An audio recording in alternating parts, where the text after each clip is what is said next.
अमित शाह ने कहा कि नीतीश कुमार पलटू है, उन पर भरोसा नहीं किया जा सकता है, हर बार पाला बदलते हैं। लालू जी ऐसे के साथ कैसे सरकार हम चला सकते हैं? भाई ये बात भारतीय जनता पार्टी से बेहतर तो कोई नहीं जान सकता कि कितनी बार नीतीश कुमार जी ने उन्हें धोखा देने का काम किया है। तो ऐसे में जब आदरणीय केंद्रीय गृह मंत्री अमित शाह जी ने इन बातों को रखा है तो वो सही बोल रहे हैं। इस बात को लेकर नीतीश कुमार जी ने न सिर्फ भारतीय जनता पार्टी को बल्कि हर उस गठबंधन को और अपने ही हर उस नेता को धोखा देने का काम किया जिनका साथ लेकर इन्होंने आगे बढ़ने का प्रयास किया। भाई दूसरे दल तो दूर की बात है, जिन्होंने अपने नेताओं को नहीं छोड़ा हो। कोई भूल सकता है इन्होंने जौहर साहब के साथ क्या किया, या दिग्विजय बाबू के साथ क्या किया, या शरद यादव जी के साथ क्या किया, या इनकी अपनी पार्टी के नेता आरसीपी जी जो आज इनसे अलग हुए हैं उनको किस तरीके से इन्होंने प्रताड़ित करने का काम किया।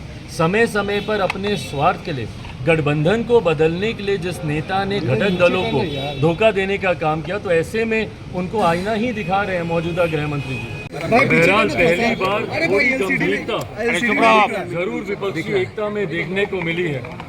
इससे पहले हम लोगों ने देखा कि सिर्फ तस्वीरें खिंचाने सब साथ आते थे, और इस बार जो बार बार इन लोगों की बैठक हो रही है, पर ये आने वाला समय ही बताएगा कि इन बैठकों का कोई निष्कर्ष निकलता है कि नहीं निकलता है। देखिए स्वाभाविक है, एक साथ एक मंच पर आकर चर्चा करना आसान है, पर साथ मिलकर और ख़ास तौर पर कई ऐसे राज्यों में साथ मिलकर चुनाव लड़ना जहां पर एक दूसरे के खिलाफ ही जिनकी राजनीति हमेशा से रही है, राज्यों का नाम लेने की जरूरत नहीं है, पर कई ऐसे उदाहरण हैं जहां पर जो दल साथ में बैठे हैं उनके खिलाफ ही उन लोगों ने अपनी राजनीति करने का काम किया है।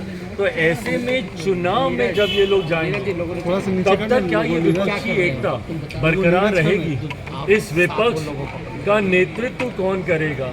क्या उस पर सबकी सहमति बनेगी? पिछले दिनों भी जब ये लोग बिहार भी आए थे तो उस वक्त भी कुछ मतभेद कुछ दलों के बीच देखने को मिले थे, बट बहरहाल ये आने वाला समय ही बताएगा कि ये विपक्षी एकता इस तरीके से बरकरार रह पाती है या चुनाव आते आते तक धराशायी होगी। हमरा फंसा नहीं, बीजेपी प्रधानमंत्री मोदी ने इसको इम्प्लीमेंट करने की बात कही है, आरजेडी और जेडीयू इसका विरोध कर रही है। आपकी पार्टी का क्या स्टैंड है इस पे?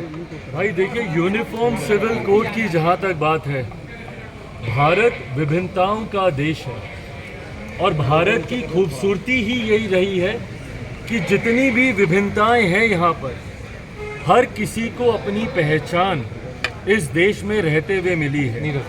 ऐसे में जब यूनिफॉर्म सिविल कोड की बात आती है, जब तक इसका ड्राफ्ट सामने नहीं आता, ये लॉ कमीशन की पहली जिम्मेदारी बनती है कि भाई इसका ड्राफ्ट तो दें, जहाँ पर अलग अलग धर्म हैं, अलग अलग समुदाय हैं, अलग अलग नियम कायदे कानून परंपराएं हैं।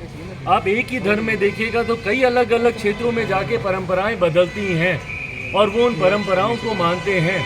अगर आप हिंदू मैरिज एक्ट को ही ले लें तो आप ऊपर नॉर्थ में अलग है, डाउन साउथ जाते जाते तक नॉर्थ में उसके नियम कायदे कानून अलग हैं, रिश्तेदार जनरेशन्स में आप नहीं कर सकते, डाउन साउथ जाते जाते अपने अंकल के साथ आप शादी ब्याह कर सकते। तो कई ऐसे नियम कायदे कानून हैं। आप ईस्ट में जाएंगे, ईस्ट की परंपराएं और हैं, साउथ की और हैं, नॉर्थ की और हैं। तो ऐसे में जब यूनिफॉर्म सिविल कोड की बात आती है तो वो क्या ड्राफ्ट है, जब तक लॉ कमीशन उस ड्राफ्ट को आपके सामने नहीं रखता, मुझे नहीं लगता कि इस पर किसी का भी कोई भी टिप्पणी करना उचित है। एक बार वो ड्राफ्ट आएगा, उस ड्राफ्ट को मैं मेरी पार्टी पूरी गंभीरता से हम लोग उसका अध्ययन करेंगे और उसके बाद ही उस पर अपनी टिप्पणी देना उचित है। 3 जुलाई को ऑल पार्टी मीटिंग।